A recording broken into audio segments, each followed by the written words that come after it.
যারা নির্বাচনের আগে মাথার মধ্যে টুপি লাগায়, গায়ের মধ্যে পাঞ্জাবি লাগায়, এরা শুধুমাত্র ধর্মটাকে পুঁজি করে নির্বাচিত হতে চায়। তবে আমরাও বলে দিতে চাই, ওনারা আবার মাঝে মাঝে ফতোয়া দেয় উলামায়ে কেরাম নাকি ধর্ম ব্যবসায়ী।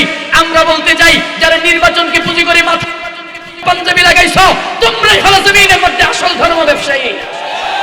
কেউ দিল না সবাই নিল, আমরা যে কলুর বলদ, সারা বছর নেয় না খবর, নির্বাচনে খুব দরদ।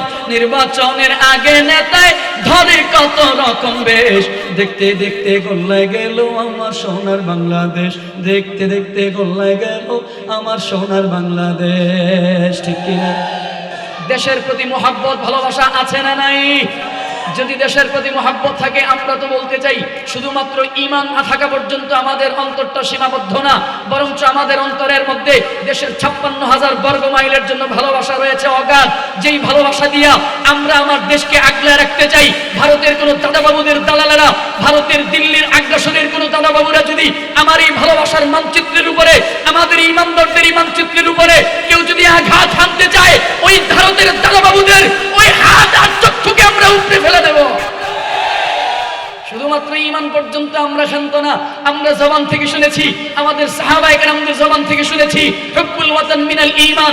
আমাদের অন্তরের মধ্যে শুধুমাত্র ঈমান পর্যন্ত, ইসলামের প্রতি মহব্বত আর ভালোবাসা এতটুকু সীমাবদ্ধ না।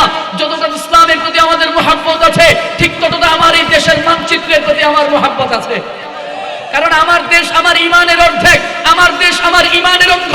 সুতরাং আমার এই দেশটা পেয়েছি ইসলামের গুণে। ইসলামের কারণে আমার দেশটা আলাদা হয়েছে, ইসলামের কারণে দেশের মানচিত্র আলাদা হয়েছে। ওই মানচিত্রের উপরে যদি কোন দিল্লির দাদাবাবুরা নাটের ঘুরাইতে চায়, আমরা ওই দাদাবাবুদেরকে বলে দিতে চাই, এই বাংলাদেশ আগের বাংলাদেশ নাই, 24-এর পরের বাংলাদেশ পরিবর্তন হয়েছে। এই বাংলাদেশে কেউ যদি ইসলামের উপরে আঘাত করতে চাও, কোরআনের উপরে আঘাত করতে চাও, ওদের হাতগুলোকে আমরা দুমড়ে মুচড়ে শেষ করে দেব।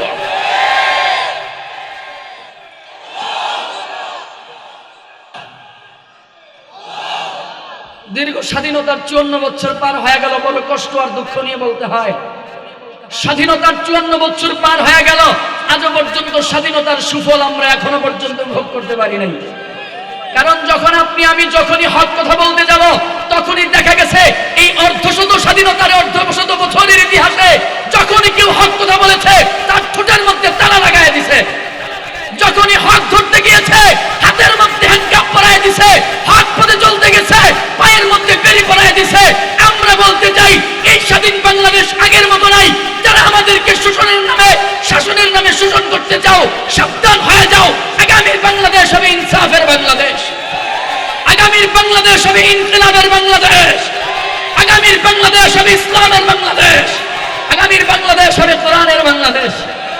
একে একে শেষ করেছি, সবার দেখা হইল শেষ, দেখতে দেখতে গোল্লায় গেল আমার সোনার বাংলাদেশ।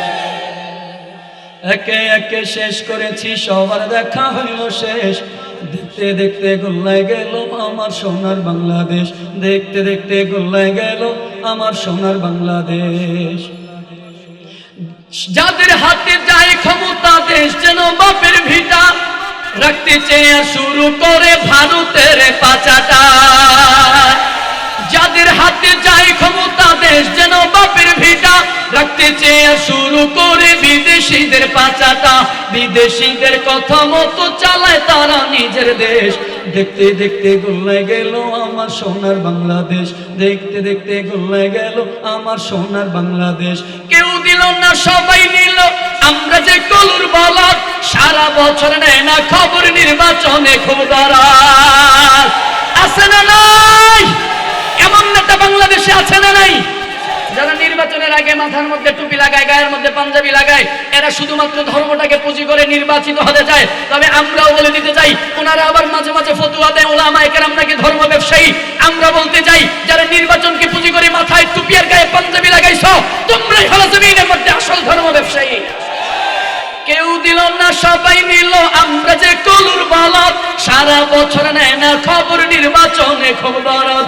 নির্বাচনের আগে নেতায় ধরে কত রকম বেশ, দেখতে দেখতে গোল্লায় গেল আমার সোনার বাংলাদেশ, দেখতে দেখতে গোল্লায় গেল আমার সোনার বাংলাদেশ। ঠিক কিনা? দুনিয়াতে আসলাম, থাকবো কয়দিন, মৃত্যুবরণ করা লাগবে। বলেন তো দুনিয়াতে থাকবো যে কয়দিন ঈমান নিয়ে থাকবো না বেঈমান হয়ে থাকবো? দুনিয়া থেকে যাওয়া লাগবে, ঈমান নিয়ে মরবো না বেঈমান হয়ে মরবো? ঈমান নিয়ে যদি মরতে হয় হক কথা কি বন্ধ রাখবো না বলবো? হকের পক্ষে নিবেন না হকের বিপক্ষে নিবেন?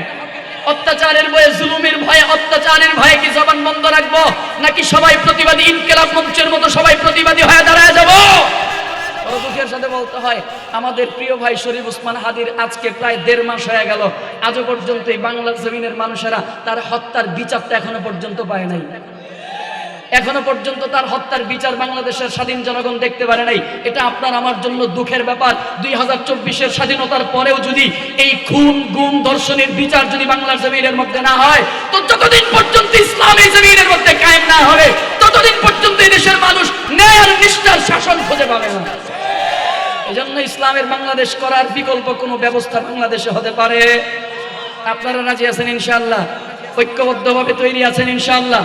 হকের পক্ষে, কোরআনের পক্ষে, ইসলামের পক্ষে থাকবেন না ভাগবেন? আল্লাহ আমাদেরকে বুঝার তৌফিক দান করুক, আমিন পড়েন। হক বলার হিম্মত নিয়ে, সাহস নিয়ে জমিনে থাকবো। এর দ্বারা চাই আমার জীবন থাকুক আর নষ্ট হয়ে যাক, এর দ্বারা চাই আমার চাকরি থাকুক আর নষ্ট হয়ে যাক, এর দ্বারা চাই আমার জীবিকা থাকুক আর বন্ধ হয়ে যাক, এরপরও ইমানদার কখনো করে না। জমিনে যতদিন থাকবো তো হক বলতে গিয়া ইসলামের জন্য, দ্বীনের জন্য জীবনটাকে কুরবান করে দেব, যেমনটা সাহাবায়ে কেরাম করেছেন। রাজি আছেন ইনশাআল্লাহ? কয়দিন দুনিয়ার মধ্যে থাকবো? বলে একদিন না একদিন তো আপনাকে আমাকে দুনিয়া থেকে মৃত্যুবরণ করা লাগবে। কি নিয়ে মরবো? বলে অন্তত ঈমানটা নিয়ে যদি দুনিয়া থেকে বিদায় হতে পারি, অন্তত পক্ষে ঈমান নিয়ে যদি দুনিয়া থেকে বিদায় হতে পারি, তো ইনশাআল্লাহুল আজিজ একদিন না একদিন আপনি আমি জান্নাতে যাবই যাব। কথা ঠিক কিনা? কারণ রব্বুল ইজ্জত জালাল আল্লাহ পাক রব্বুল আলামিন বলেছেন, কিও ভাই আমনে অভিযোগ ভাই সামনে না স্টেজে, ভাই স্টেজও নাই নিচেও নাই, ওনাদের অভিযোগ আমার না, ওনাদেরকে শান্ত করেন।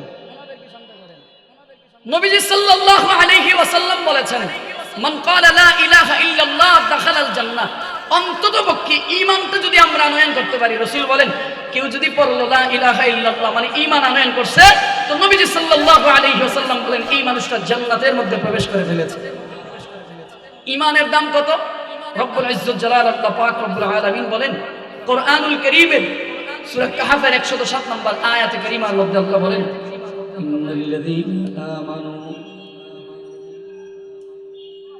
ইন্নাল্লাযীনা আমানু ওয়া আমিলুস সালিহাতি কানাত লাহুম জান্নাতুল ফিরদাউসি নুজুলা। রব্বুল ইজ্জত জালাল আল্লাহ পাক রব্বুল আলামিন বলেন নিশ্চয়ই যারা ঈমান আনয়ন করবে, ওয়া আমিলুস সালিহাত এবং যারা আমল সালেহ করবে, এই দুই গুণে গুণান্বিত যেই ব্যক্তিটা হবে, আল্লাহ তাআলা বলেন কানাত লাহুম জান্নাতুল ফিরদাউসি নুজুলা, আমি আল্লাহ তাদেরকে জান্নাতুল ফিরদাউসের মেহমান বানায় দিব।